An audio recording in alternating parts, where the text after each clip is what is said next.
నిజమైన ఆస్తి. గంగాదేవిపురం అనే గ్రామంలో రాజారావు, సురేంద్ర అనే ఇద్దరు స్నేహితులుండేవారు. సురేంద్ర తన వారసత్వంగా వచ్చిన భూమిలో వ్యవసాయం చేస్తూ కాలం గడుపుతూ ఉండేవాడు. కాని రాజారావుకి మాత్రం తల్లిదండ్రులు, బంధువులు ఎవరూ లేకపోవడంతో ఏం చెయ్యాలో తెలియక పూట గడుపుకోవడానికి ఏదో ఒక పని చేసి కాలం వెళ్లదీస్తుండేవాడు. అలా రోజులు గడుస్తుండగా రాజారావు సురేంద్ర ఇంటికొచ్చాడు ఒకనాడు. రాజా, ఏంట్రా అలా దిగాలిగా ఉన్నావ్? చాలా నీరసంగా కూడా కనిపిస్తున్నావ్. ఏవైనా తిన్నావా లేదా? ఏమీ లేదు. ఎవరూ పనివ్వడం లేదు. పని లేక పైసా లేదు. ఇక తిండి గురించంటావా? నన్నే పట్టించుకొని ఈ జనాలు నా ఆకలిని పట్టించుకుంటారా? నేనెవరికీ ఏమీ కాను. నాకంటూ ఉంది నువ్వొక్కడివే కదా, అందుకే నీ దగ్గరికొచ్చాను. ఈ మధ్య పంట కోతకొచ్చి పనులు ఉండడం వల్ల నాక్కూడా నీతో ఉండే సమయం చిక్కలేదురా. సరే, ఇవన్నీ తర్వాత మాట్లాడుకుందాంలే కాని ముందురా భోజనం చేద్దాం అని రాజారావుని తీసుకుని వెళ్లి భోజనం పెడతాడు. ఇద్దరూ కలిసి భోజనం చేసిన తరువాత సురేంద్ర రాజారావుని ఒక మొక్క దగ్గరికి తీసుకుని వెళ్లి, రాజా, ఈ మొక్కని చూస్తే నీకేమనిపిస్తుందిరా? ఎదుగుతున్న మొక్కలాగానే కనిపిస్తుంది. ఏదో పూల లతలా ఉంది. ఇంకొద్ది రోజుల్లో పూలు పూయొచ్చు. అంతకుమించి ఏముంది ఈ తీగలో? ఈ తీగని ఇక్కడ ఎవరూ పెట్టలేదు. ఏ పక్షో లేక ఏ గాలో ఈ విత్తనాన్ని ఇక్కడికి మోసుకొని ఉండొచ్చు. అంత మాత్రాన ఈ విత్తనం ఒంటరిదాన్ని అని బాధపడుతూ ఎదగడం ఆపేసిందా? మనుషులు ప్రాంతాల వారీగా, ప్రవర్తనల వారీగా వేరే అయి ఉండొచ్చు, కాని అందరికీ కావాల్సింది ఒక్కటే, ఎదగడం. ఆ లక్ష్యాన్ని మర్చిపోయి అనవసరమైన చిన్న చిన్న విషయాలకి బాధపడుతూ ఉండడం అంటే మన ఎదుగుదలని మనంతట మనమే కాలదన్నుకోవడం. నీ ఎదుగుదల ఎక్కడ ఉందో చూసుకొని దానిమీద దృష్టి పెట్టు. నీ ప్రయత్నంలో ఏ అవసరం వచ్చినా నేను నీకు అండగా ఉంటాను అని అంటాడు. సురేంద్ర మాటలకి ఆలోచనలో పడిన రాజారావు ఊరిలో ఉన్న నగల వ్యాపారి దగ్గర పనికి కుదురుతాడు. కొద్ది రోజులు పనిచేసిన తర్వాత వ్యాపారి రాజారావుతో, రాజా, నీ పనితనం నాకు చాలా బాగా నచ్చింది. ఇంత పనితనం పెట్టుకొని ఇన్ని రోజులు ఊరిలో అందరితో మాటలు పడుతూ ఎందుకు ఉండిపోయావ్? ఇదిగో, ఈ నెల నీ వల్ల నాకు చాలా లాభం వచ్చింది. ఈ లాభంతో సగం డబ్బు నీకిస్తున్నాను అని రాజారావు చేతిలో కొంత డబ్బుని పెడతాడు ఆ నగల దుకాణం యజమాని. అయ్యా, చాలా సంతోషం. నా పనిని గుర్తించి నన్ను మీ దగ్గర పనికి పెట్టుకున్నారు. ఇప్పుడు మీకొచ్చిన లాభాన్ని నాకు సగం ఇస్తున్నారు. మీలాంటి మంచి మనుషులు చాలా అరుదుగా ఉంటారయ్యా. పశువుకి ఇంత మేత, పక్షికింత ధాన్యం, సాటి మనిషికింత మర్యాద ఇవ్వడం తెలిసినోడికి ప్రపంచంలో ప్రతి చిన్న విషయం కూడా ఆనందాన్నిస్తుంది. సరే, ఇంత వేదాంతం అనవసరంలే కాని పదా పని చేసుకుందాం అని అంటాడు. అలా ఇద్దరూ కలిసి చాలా రోజులు కష్టపడి పనిచేస్తూ ఆ నగల దుకాణానికి మంచి పేరుని తీసుకొనొస్తారు. అలా వ్యాపారం బాగా జరుగుతున్న సమయంలో రాజారావు యజమాని దగ్గరకొచ్చి, అయ్యా, మీ దగ్గర పని నేర్చుకున్నాను. నేను సొంతంగా వ్యాపారం పెట్టాలని, మీలా ఎదగాలని అనుకుంటున్నాను. మీ వంతు సహాయం చేయగలరా? మనిషి ఎదుగుదల కంటే ముఖ్యమైంది ఇంకొకటి లేదు. ఎదుగుదలని ఆపాలి అనుకున్న దానికంటే పాపం ఇంకొకటి లేదు. నీ ఎదుగుదలలో నేను ఖచ్చితంగా నాకు చేతనైన సాయం చేస్తాను అని అంటాడు యజమాని. రాజారావు చాలా సంతోషంగా తన దగ్గర ఉన్న డబ్బుతో ఇంకొంత డబ్బు తన యజమాని దగ్గర అప్పుగా తీసుకుని వ్యాపారం మొదలు పెట్టబోతున్నానని తన స్నేహితుడికి చెప్తాడు. నువ్వు వ్యాపారం పెడుతున్నావంటేనే చాలా సంతోషంగా ఉందిరా. దురాశకు వెళ్లకుండా పని చేసుకుంటే అంతే చాలు. ఎవరైతే కొద్ది రోజుల క్రితం వరకు ఏ పని చేతకానోడివి అని నిన్ను తిట్టారో వాళ్ళకి నీ ఎదుగుదలే సమాధానమివ్వాలి. ఓపికతో పని చేసుకో అని అంటాడు. అలా రోజులు గడిచిపోతాయి. రాజారావు వ్యాపారం నెమ్మది నెమ్మదిగా పెరగడం మొదలవుతుంది. కొద్ది నెలల్లోనే అతని పనితనానికి చాలా పేరు తెచ్చుకుంటాడు. చుట్టుపక్కల ఊర్ల నుంచి కూడా ప్రజలు అతని దుకాణానికి రావడం మొదలు పెడతారు. తన వ్యాపారం బాగా సాగుతుండటంతో కొందరు మనుషులకి పని ఇచ్చే స్థాయికెదుగుతాడు. రాజారావు వ్యాపార నిమిత్తం తన నగల దుకాణాన్ని పనిచేసే వాళ్లకి వదిలేసి రోజుల తరబడి వెళ్తూ ఉండడంతో వ్యాపారంలో లాభాలు తగ్గడంతో పాటు అక్కడ ఆ పని చేసేవారు తమ చేతివాటం పనుల్లో కాకుండా చోర కళలో ప్రదర్శించడం మొదలుపెట్టారు. అలా చేయడంతో రాజారావు వ్యాపారంలో ఎంత వేగంగా ఎదిగాడో అంతే వేగంగా నష్టాల్లో కూరుకుపోతాడు. ఏం చెయ్యాలో తోచని పరిస్థితుల్లో తన స్నేహితుడి దగ్గరికి వెళ్లి జరిగిన విషయమంతా చెప్తాడు రాజారావు. నీ వ్యాపారం ఎదగడం, నువ్వు నీ పనిని నిర్లక్ష్యం చేయడం అన్నీ నేను చూస్తూనే ఉన్నాన్రా. కాని నీ పని ఎలా చేయాలో నీకు తెలుస్తుందని నేను చెప్పలేదు. నువ్వు పని నేర్చుకున్నప్పుడు పనిచేసిన యజమానిని చూడు. ఆయన నగల వ్యాపారం ఎంత ఎదిగినా తన పనిని ఎప్పుడూ నిర్లక్ష్యం చేయలేదు. తన దగ్గర పనిచేసే వాళ్లకి దురాశ రాకుండా చూడ్డం కోసం తన లాభాల్లో వాటాలిచ్చాడు. కాని నువ్వు నీ దగ్గర పనిచేసే వాళ్లకి ఆ నమ్మకం ఇవ్వలేకపోయావు. వాళ్లు దురాశగా ఆలోచించి ఉంటారు. అందుకే ఇలా జరిగింది. ఇప్పుడు నాకంటూ మిగిలిందేమీ లేదురా. మొత్తం నష్టాల్లో ఉన్నాను. ఇక నేనేమీ చేయలేను. నేను ఎలా బ్రతకాలి? పని తెలిసిన వాడికి పడిపోవడం అనేది తెలియదురా. పడుతున్నా కొద్దీ ఎదగడం మాత్రమే తెలుస్తుంది. నువ్వే ఎప్పుడూ నా పని చూడలేదు కాబట్టి నా పనిలో ఉన్న కష్టం కాని ఒడిదుడుకులు కాని నీకు తెలియవు. ఒక్కో సంవత్సరం అకాల వర్షాలతో పంటంతా నాశనమవుతుంది. కాని నేనెప్పుడూ చింతపడలేదు. కారణం నా మీద నాకున్న నమ్మకం. మళ్లీ ఎదగగలను అన్న నమ్మకం. నీకంటూ తెలిసిన పని ఉన్నప్పుడు నువ్వు బాధపడాల్సిన అవసరమే లేదు. ఊరిలో అందరూ అవమానించే రోజుల నుంచి ఇప్పుడు నీతో మాట్లాడితే గొప్ప అనుకునే స్థాయికి ఎదిగావు. కొద్ది రోజుల క్రితం వరకు ఊరిలో చాలా మందికి కూడా నువ్వు అనేవాడివి ఒకడి ఉన్నావని తెలియదు. కాని ఇప్పుడు వేరే వేరే ఊర్లలో కూడా నీ పేరు తెలిసింది.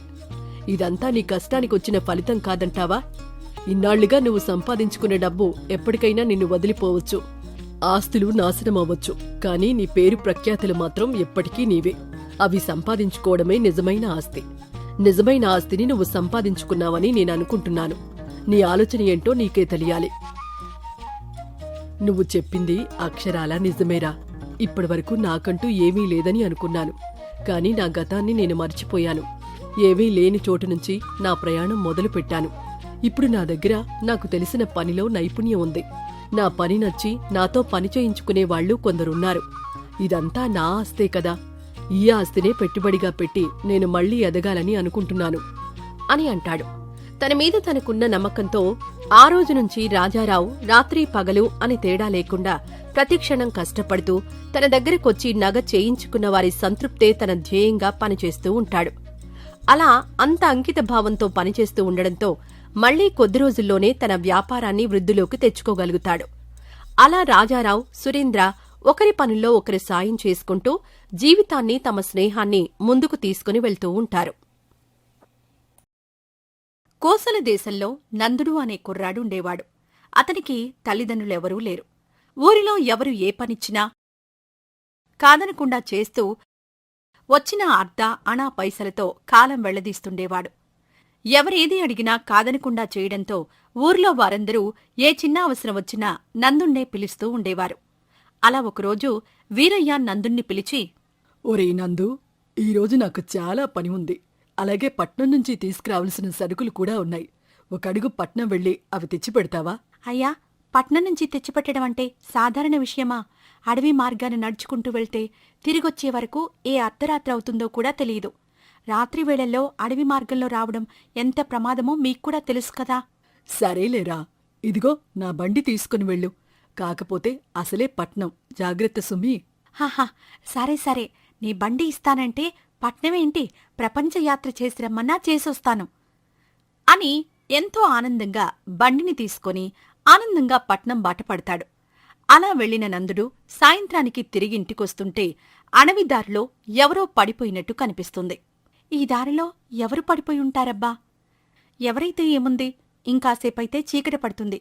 ఏ క్రూర మృగమో వచ్చి ఏ హాని తలపెట్టకముందే తీసుకుని వెళ్తాను నేను అని అతని దగ్గరికి వెళ్తాడు. ఇతని చూస్తే స్వామీజీలా ఉన్నాడే. సరేలే, ముందైతే ఇతని తీసుకుని వెళ్దాం అని అతన్ని తీసుకుని బండిలో ఎక్కించుకొని తన ఇంటి దగ్గర దిగబెట్టి నందుడు వీరయ్య ఇంటికి వెళ్లి సరుకులతో పాటు బండిని కూడా ఇచ్చేస్తాడు. తర్వాత ఇంటికొచ్చి ఆ స్వామీజీకి దెబ్బలు తగిలిన చోటల్లా మందు రాసి కట్లు కట్టి చాలా జాగ్రత్తగా చూసుకోవడం మొదలుపెడతాడు నందుడు. అలా కొద్ది రోజులు గడిచిపోతాయి. స్వామీజీ నెమ్మదిగా కోలుకుంటాడు. నందుడు చేసిన సేవలకు ఎంతో సంతోషిస్తాడు.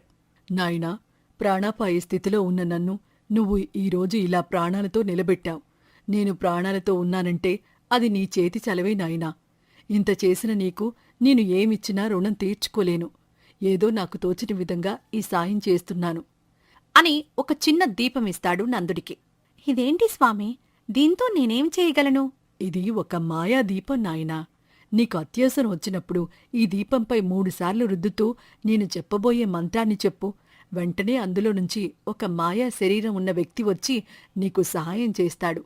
అత్యాశ పడితే మాత్రం కష్టాలు తప్పవు తండ్రి అని మంత్రాన్ని నందుడికి చెప్పి స్వామీజీ వెళ్ళిపోతాడు. స్వామీజీ చెప్పిన మాటలు పక్కింటి సుబ్బయ్య దొంగచాటుగా వింటాడు. ఓహో, ఇది నా దగ్గర ఉంటే ఇక నాకే కష్టాలు ఉండవన్నమాట. నేను ఎలాగైనా దీన్ని సంపాదించుకొని తీరుతాను అని నెమ్మదిగా నందుడింట్లోకి చొరబడతాడు. నందుడు పడుకున్న సమయం చూసి తీసుకుని వెళ్ళిపోతాడు. తన ఇంటికి వెళ్లి స్వామీజీ చెప్పిన మంత్రాన్ని చెప్పి దీపంపై రుద్దుతాడు. వెంటనే అందులో నుంచి ఒక వింతగా ఉన్న మనిషి బయటకొస్తాడు. అయ్యా, మీరు నన్ను ఈ దీపం నుంచి బయటకు తీశారు. మీకు నేను ఎలా సహాయపడగలనో నన్ను బయటకు తీసిన పని చెప్పండి. నువ్వు వెంటనే వెళ్ళి నాకు అన్నం కూరలు చేసుకునిరా అని అనగానే ఆ వింత మనిషి నిమిషాలలో అన్నం కూరలు చేసుకునొస్తాడు. త్వరగా ఇంకొక పని చెప్పండి అని అనేసరికి ఇంకొక పని ఇప్పటికిప్పుడు అంటే అని సుబ్బయ్య ఆలోచిస్తుండగానే ఆ వింత మనిషి చేసిన వంటలు తినడమే కాకుండా పక్కనే ఉన్న గడ్డి గరక కూడా తినడం మొదలుపెడతాడు. అది చూసి భయపడిన సుబ్బయ్య వెంటనే ఆ దీపాన్ని తీసుకుని వెళ్లి నందుడి ఇంట్లో విసిరేస్తాడు. పడుకుని ఉన్న నందుడి దగ్గరకు ఆ వింత మనిషి వెళ్లి, అయ్యా, మీరు నాకు ఏదో ఒక పని చెప్పలేదంటే నేను నా చుట్టూ ఉన్న చెట్టు పుట్ట అన్నీ చూడకుండా అన్నింటినీ తినేస్తాను.